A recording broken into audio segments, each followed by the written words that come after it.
യേശുവിൽ ഏറ്റവും പ്രിയമുള്ള സഹോദരി സഹോദരന്മാരെ, ഈ പ്രഭാതത്തിൽ അച്ഛൻ നിങ്ങൾക്ക് എല്ലാവർക്കും ആശംസിക്കുകയാണ്.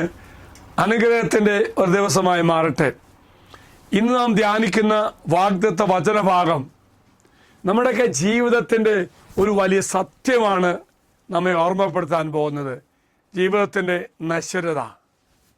നമ്മൾ എന്തൊക്കെ വിചാരിച്ചാലും എന്തൊക്കെ നേടിയെന്ന് വിചാരിച്ചാലും അതിലെ ഞാൻ ആശ്രയിക്കുമ്പോൾ, അപ്പുറമായിട്ട് ഞാൻ അതിലൊക്കെ സന്തോഷം കണ്ടെത്താൻ ശ്രമിക്കുമ്പോൾ, ദൈവത്തിൽ നിന്ന് അകന്നുള്ള ഒരു സന്തോഷം കണ്ടെത്തലാണെങ്കിൽ, എൻ്റെ നേട്ടങ്ങളിൽ അഭിമാനം കൊള്ളുന്ന ഒന്നായി മാത്രം മാറുകയാണെങ്കിൽ, ദൈവം എൻ്റെ ജീവിതത്തിൽ നിന്നില്ലാതെ ഞാൻ നേടിയെന്ന് തോന്നുകയാണെങ്കിൽ, ഇന്ന് അങ്ങനെയുള്ള ചിന്താഗതിക്ക് ഒരു വാണിംഗ് പോലെ കർത്താവ് തരികയാണ്. പ്രഭാഷകന്റെ പുസ്തകം 11-ാം അധ്യായം 19-ാം വാക്യം അതിൻ്റെ പ്രകാരമാണ്: ഞാൻ വിശ്രമം കണ്ടെത്തി, എൻ്റെ സമ്പത്തിൽ ഞാൻ ആനന്ദിക്കും എന്ന് അവൻ പറയുന്നു. എല്ലാം വെടിഞ്ഞ് ലോകം വിടാൻ എത്ര നേരമുണ്ടെന്ന് അവൻ അറിയുന്നില്ല. Praise the Lord. അച്ഛൻ ഒന്നോടെയും ആ വചനം വായിക്കാം.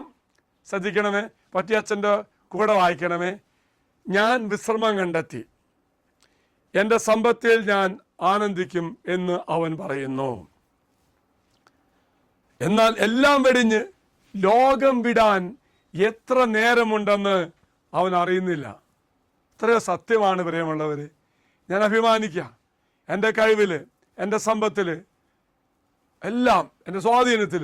ഈ കർത്താവ് പറയുക, നീ തിരിച്ചു പോകുന്ന സമയം ഇത്രമാത്രം ദൈർഘ്യമുണ്ടെന്ന് നിനക്കറിയോ? നാളെ പോയാലോ?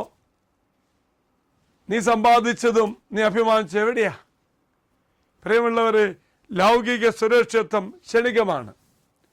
വിശ്രമവും സമ്പത്തിൻ്റെ ആനന്ദവും അതിൽ അഭിമാനിക്കുന്നവർക്കെതിരെയുള്ള ഒരു മുന്നറിയിപ്പാണ്. മരണം എത്ര പെട്ടെന്ന് കടന്നു വരുന്നു, ആർക്കും പറയാൻ പറ്റുന്നില്ല. അതോടുകൂടി നമ്മൾ സമ്പാദിച്ചെല്ലാം നമുക്കൊന്നും കൊണ്ടുപോകാൻ പറ്റുന്നില്ല. മറ്റുള്ളവർക്ക് വിട്ടുകൊടുക്കണം. ഇതാ നിങ്ങളുടെ എല്ലാ നിയോഗങ്ങളും ഈ വാഗ്ദത്ത പേടകത്തിലേക്ക് സമർപ്പിക്കാം.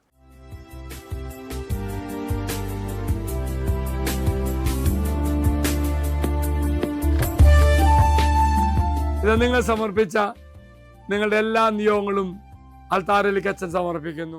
അച്ഛനീശ്വര ആശ്വാസം തരാം. നമ്മുടെ കർത്താവായ ശമിശാകൃപയും പിതാവായ ദൈവത്തിൻ്റെ സ്നേഹവും പരിശുദ്ധാത്മാവിൻ്റെ സഹവാസവും നമ്മെല്ലാവരോടും കൂടെ ഉണ്ടായിരിക്കട്ടെ, ഇപ്പോഴും എപ്പോഴും എന്നേക്കും. ആമേൻ. ഒരു നല്ല ദിവസം ആശംസിക്കുന്നു. എല്ലാവരെയും കർത്താവ് അനുഗ്രഹിക്കട്ടെ.